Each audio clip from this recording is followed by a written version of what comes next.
એટલે રમણભાઈ નામના એક વ્યક્તિ હતા, એમના બે દીકરા હતા, એક છગન હતા અને મગન હતા. કેટલા દીકરા હતા?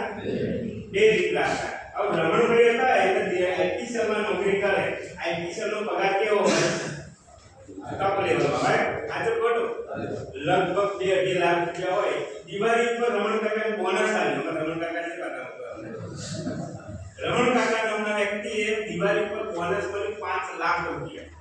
રમણ કાકા ખુશ થઈ ગયા. દર મહિને 2.5 લાખ રૂપિયા પગાર આવે છે. વધારાનું બોનસ આવે લાઈન મારા બે દીકરાના આવે. કઈ એમને મદદ કરું તો એમને જે સપના પૂરા થોડા થાય તો ગરીબમાં સેવા કરે. આશા હોય કે ના હોય?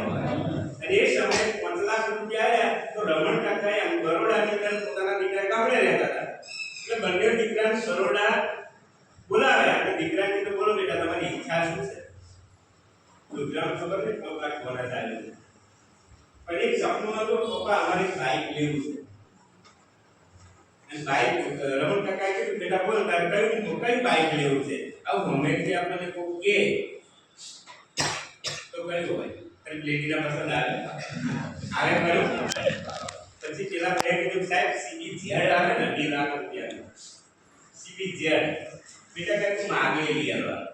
બંને દીકરાને લઈ ગયા કઈ શોરૂમની અંદર અને શોરૂમમાં બંને દીકરાને કીધું તું બોલો બેટા કઈ બાઈક જોવા દે તો સીબી ઝેડ મોંઘામાં મોંઘું 800 સીસી એવું કંઈક આવે છે. બાઈક પસંદ કર્યું. 2.5 લાખ રૂપિયા 5 લાખ રૂપિયા રમણ કાકા આવ્યો તો રમણ કાકાએ બંને ચાપી આવ્યા ફોટા પડાવી દીધા.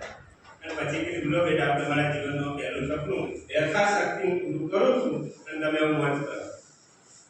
રમણ કાકા બંને દીકરાઓને આવ્યું એટલે બંને દીકરાઓ કોમળે પાછા આવતા રહ્યા. રમણ કાકા પોતાના સિટીમાં ઘેર જતા રહ્યા. 5 વર્ષ પાછા ફોન કરવા તો થાય પણ રૂબરૂ મળે. 5 વર્ષ પછી રમણ કાકાએ વિચાર્યું લાગ પણ દીકરાઓની તબિયત તો લેવા દે.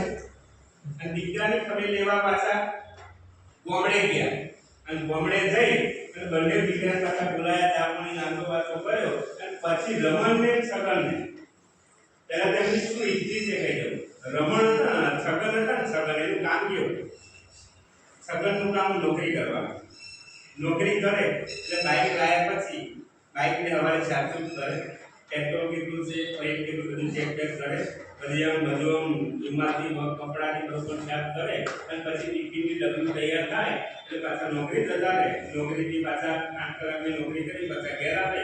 આ છગનનું કામ. પણ નોકરી જવાનું આવવાનું છગનનું કામ. રાતે બાઈક આવે ઘરમાં મૂકી દેવાનું, ઘોડો ચડાવી દેવાનું, બાઈક પાછા ટીવી જોતા જોતા ઊંઘી જવાનું. આ છગનનું. મગનનું કામ કેવું?